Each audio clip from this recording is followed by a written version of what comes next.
Morning student, class 12th geography. हमारा chapter चल रहा था विश्व जनसंख्या।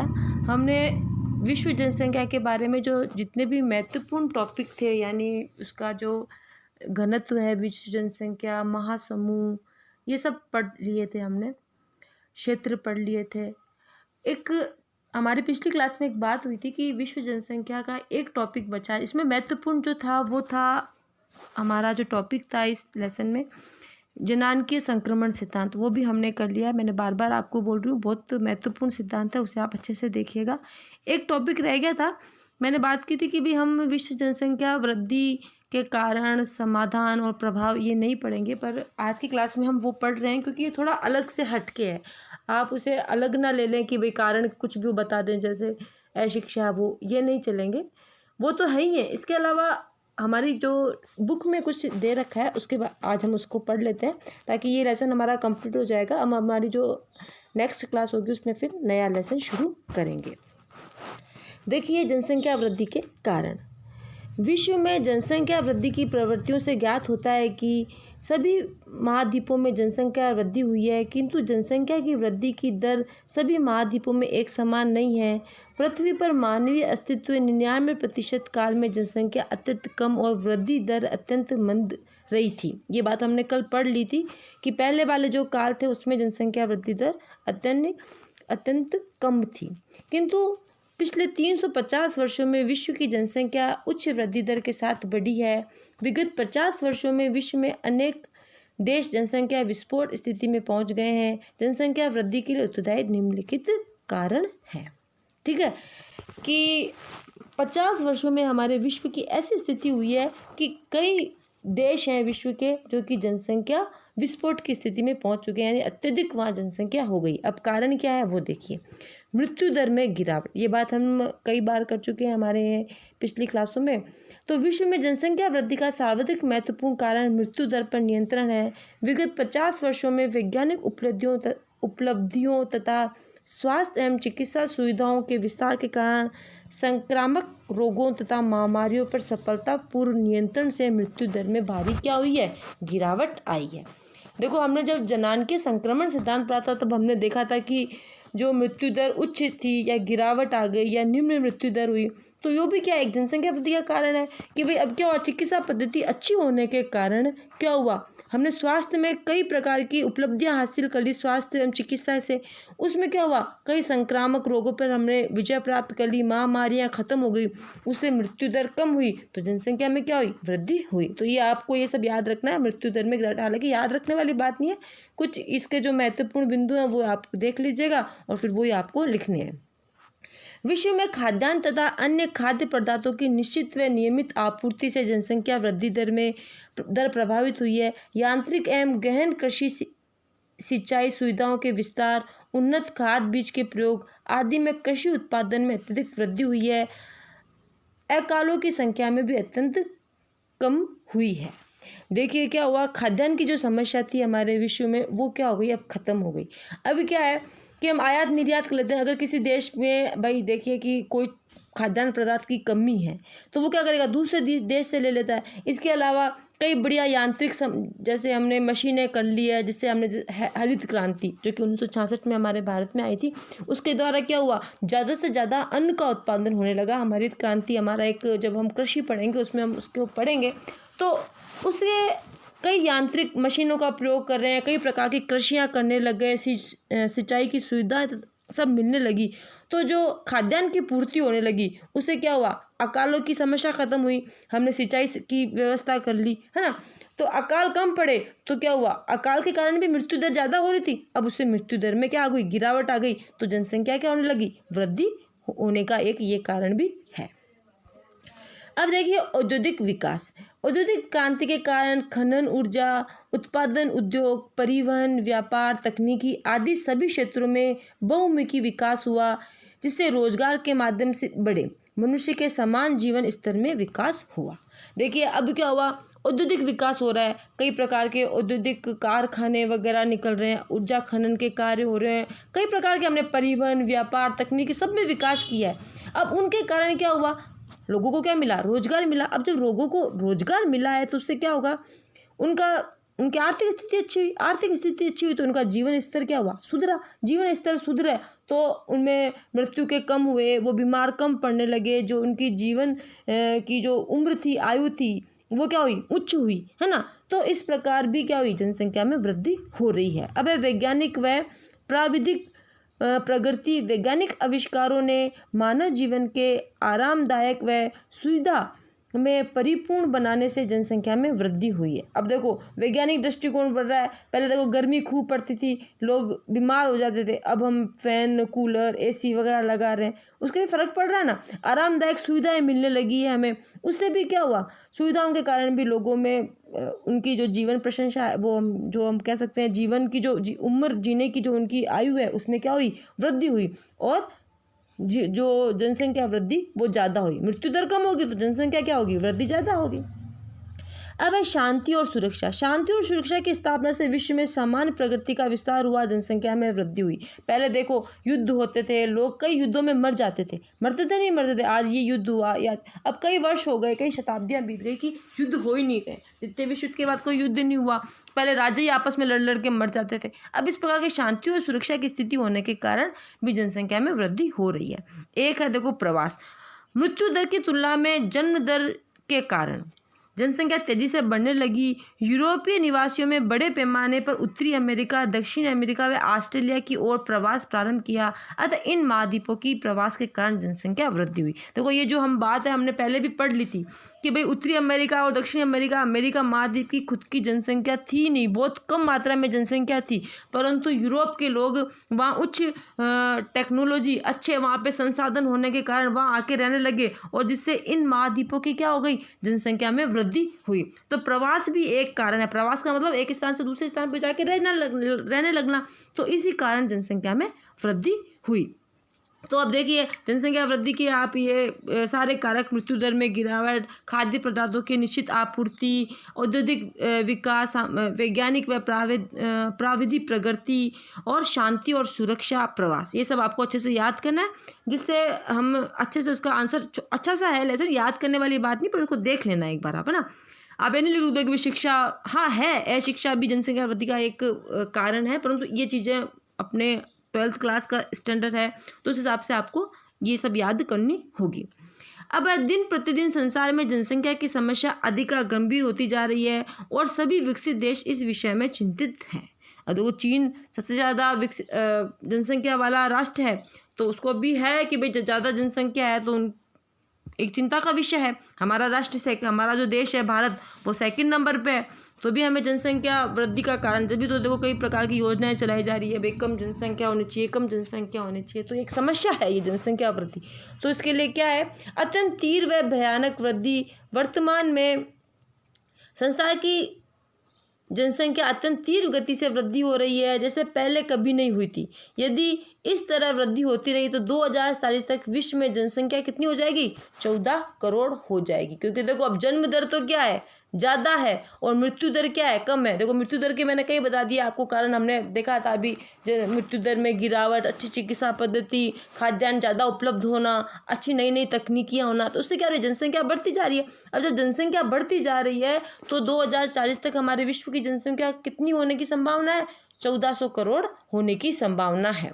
अब सीमित संसाधन, जिन प्राकृतिक संसाधनों से जनसंख्या के भरण पोषण प्राप्त होता था उसमें मात्रा निश्चित है।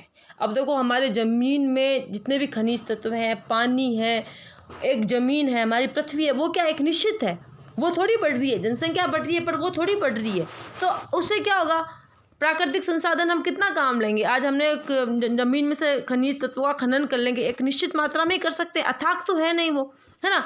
तो उससे क्या होगा, आने वाली पीढ़ी आपका प्रयोग कर ही नहीं पाएगी। तो जो लिमिट है चीज़ की, तो लिमिट है, पर जनसंख्या की अनलिमिटेड है, तो फिर वो कैसे उन चीज़ों का प्रयोग कर पाएंगे। तो इससे क्या होगा, जनसंख्या को भरण पोषण प्राप्त होता है, इससे मात्रा निश्चित है। अब सीमित संसाधनों है, ये भी है ना, सीमित संसाधन है। जिन प्राकृतिक संसाधनों से जनसंख्या को भरण पोषण प्राप्त होता है वो मात्रा निश्चित है। तो एक बहुत बड़ी समस्या हो गई, ये जो हमारे प्राकृतिक जो संसाधन है वो क्या हो जाएंगे, खत्म हो जाएंगे। अब है वितरण सकेंद्रित। पृथ्वी पर जनसंख्या का वितरण सब एक समान नहीं है। ये बात हम बात कर चुके थे कि सब जगह एक समान हमारे पृथ्वी पर जनसंख्या नहीं है। केवल थोड़े से ही भाग हैं जिनमें जनसंख्या सकेंद्रित है। पृथ्वी के लगभग 1/3 स्थलखंड पर संसार में 90% जनसंख्या निवास करती है। अतः जनसंख्या में वृद्धि होने से जनसंख्या का भार पृथ्वी पर अधिकाधिक बढ़ता चला जा रहा है। चीन, Japan, Korea, Bharat, Pakistan, Indonesia आदि में जनता का जीवन स्तर बहुत नीचा है। अब देखो जो है ना, चीन, जापान, कोरिया, अब यहाँ पे क्या जनसंख्या बहुत ज़्यादा है ना, तो वहाँ पे क्या होगा, जनसंख्या को अच्छा से नहीं मिलेगा भरण पोषण, तो जनसंख्या का जो जीवन स्तर क्या होगा, नीचे होगा। और हमने पहले भी बात करी थी कि पृथ्वी के 90% पर 10% ऐसी जगह है जहाँ पे 90% जनसंख्या रह रही है, और 90% ऐसा स्थान है, जगह है जहाँ सिर्फ 10% जनसंख्या ही रहती है ना। हमने ये बात करी थी ना कि केवल 1/3 स्थल पर ही संसार की 90% जनसंख्या निवास करती है, और बाकी जो 3/4 जो जगह है वो क्या है, खाली है, या सिर्फ 10% वहाँ पे कौन जनसंख्या निवास कर रही है। तो इससे भी क्या हो रहा है, एक जगह ही सिर्फ जनसंख्या ज़्यादा है तो फिर क्या होगा, वहाँ जीवन स्तर क्या होगा, घटिया होगा, है ना। अब है बिना बसे भूभागों में निराशा। पृथ्वी के बिना बसे हुए भूभागों का क्षेत्रफल पृथ्वी के समग्र क्षेत्रफल का लगभग 70% है। इसे भविष्य में मानव निवास होने या बढ़ने की आशा नहीं है। अब देखो ऐसा जगह जहाँ पे जनसंख्या अभी निवास नहीं कर रही है, तो फिर क्या होगा वहाँ पे बाद में आने वाले भविष्य में भी, क्योंकि वहाँ पे परिस्थितियाँ ऐसी है कि या तो बहुत ज़्यादा ठंड है, खूब बर्फ़ है, या पानी की कमी है, खूब मरुस्थल एरिया है, तो वह जनसंख्या अब आने वाले समय में भी नहीं रह पाएगी। अब वो एक थोड़ा इस जगह है हमारा संसार का, वहाँ सारी जनसंख्या रह रही है, तो वहाँ पे जनसंख्या बढ़ती ही जाएगी। तो इस प्रकार वहाँ वे जो जगह पे जनसंख्या अभी वर्तमान में निवास नहीं है, वहाँ पे नहीं होने का, आगे भी निवास नहीं होने का कोई आशा नहीं है। प्राकृतिक व मानवीय प्रतिबंध। जब किसी प्रदेश की जनसंख्या का भार वहाँ के भौतिक संसाधन धारण नहीं कर सकते हैं तो उस प्रदेश में भूखमरी फैल जाती है। दरिद्रता के कारण रहन सहन स्तर नीचे गिर जाता है। बीमारी और महामारी में मृत्यु दर बढ़ जाती है और जनसंख्या का ह्रास होने लगता है। अब देखो क्या हुआ, अभी तक तो हमारे प्रकृति हमें क्या कर रही है, वो संसाधन दे रही है जिससे हमारा क्या हो रहा है, जीवन का भरण पोषण हो रहा है। परंतु जनसंख्या इस गति से बढ़ती रही तो क्या होगा, प्रकृति हमें कितना देगी, भरण पोषण नहीं दे पाएगी। अब भरण पोषण नहीं हो पाएगा, खाद्यान्न नहीं मिलेगा, हमें खनिज वगैरह पानी नहीं मिलेगा, तो फिर क्या होगा, भूखमरी फैलेगी। और जब पैसा नहीं होगा लोगों के पास तो दरिद्रता फैलेगी, लोगों का जीवन स्तर नीचे गिर जाएगा, बीमारियां बढ़ेगी, और फिर एक बार प्रकृति ही ऐसा इस प्रकार का नियम होगा कि जनसंख्या का ह्रास होने लगेगा। ठीक है, अब इसके समाधान क्या कर सकते हैं हम, देखिए, भौगोलिक संसाधनों का अनुकूलतम प्रयोग करके आर्थिक उत्पादन में वृद्धि करना। अब देखो जनसंख्या वृद्धि के भाई हमें ये समस्या आने वाली है, वो हमने देख लिया। अब इसका समाधान क्या कर सकते हैं वो देखिए, जो हमारे भौगोलिक संसाधन है, हमारे खनिज है, जल है, या और भी जो हमें तत्व मिल रहे हैं, हमारे प्राकृतिक संसाधन, उनका हम क्या करें, प्रयोग करें और आर्थिक उत्पादन में क्या करें, वृद्धि करें। जैसे हमें खनिज खनन कर रहे हैं और कई आर्थिक बड़े औद्योगिक धंधे शुरू कर रहे हैं, तो इस प्रकार हमें वो करना है। औद्योगिकरण, परिवहन, संचार साधन, संसाधनों, खनन, उद्योगों, निर्माण उद्योग की उन्नति, यंत्रीकरण, कोयला, पेट्रोल, बिजली के अधिकतम उत्पादन पर नियंत्रण आवश्यक है। भाई जो हम हमारे प्राकृतिक संसाधनों का प्रयोग तो कर रहे हैं, परंतु उनको बिल्कुल इस प्रकार प्रयोग करें कि हमारा विकास भी होता रहे, और ये जो प्रकृति के जो खनिज तत्व हैं, या इस प्रकार हमने बड़े बड़े उद्योग धंधे शुरू कर लिए और उसमें से कार्बन डाइऑक्साइड गैसें या जो ऐसी गैसें हैं जो कि हमारे प्राकृतिक वातावरण को दूषित कर रही है, तो ऐसे हम उद्योग धंधे नहीं चलाएं। परिवहन का भी खूब विकास करें, परंतु इस प्रकार नहीं कि उसमें से जो जहरीला धुआं निकल रहा है और वो पर्यावरण को क्या कर रहा है, दूषित कर रहा है। तो ये कहने का, इसको हम बोलते हैं सतत विकास।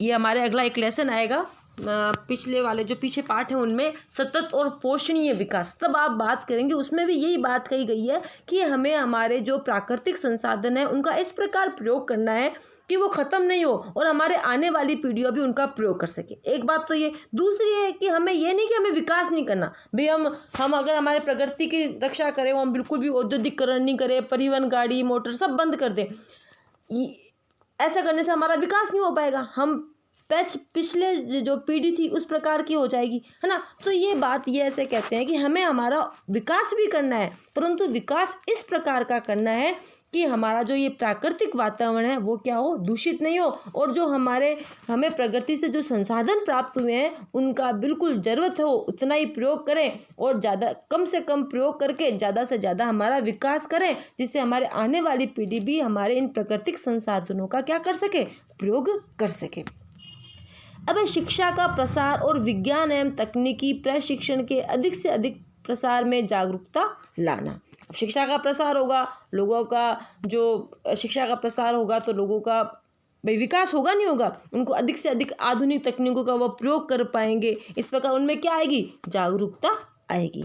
कृषि का नवीनीकरण, अब कृषि को हम जो पहले पुराने ढंग से करते थे वैसे नहीं करके उनमें अच्छे से अच्छे मशीनों का प्रयोग करके, है ना, अच्छे से सब तरीक़ों को, जैसे अभी हम कीटनाशक दवाइयों का प्रयोग करके, सिंचाई के साधनों का प्रयोग करके, इस प्रकार का हम प्रयोग करके कृषि का नवीनीकरण करें।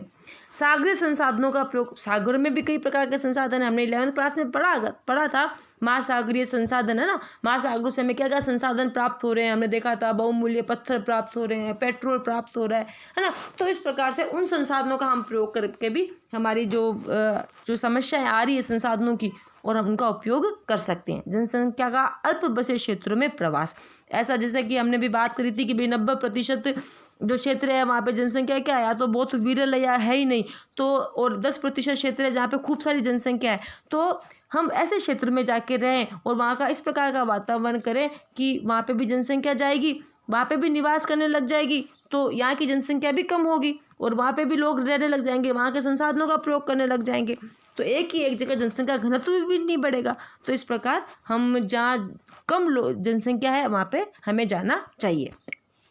देरी से विवाह, परिवार नियोजन और सन्निधि निग्रह, ये देखिए भाई आप लोगों ने पिछली क्लासों में भी पढ़ा ही होगा कि भाई जल्दी विवाह कर देते हैं तो जल्दी से बच्चे होते हैं, ज़्यादा विवाह होता है, जल्दी विवाह करने से ज़्यादा बच्चे हो रहे हैं, परिवार नियोजन नहीं अपना रहे हैं तो भी ज़्यादा बच्चे हो रहे हैं। तो इन सब चीज़ों का हमें क्या करना चाहिए, प्रयोग करके कम से कम जनसंख्या वृद्धि करनी चाहिए, क्योंकि छोटा परिवार सुखी परिवार।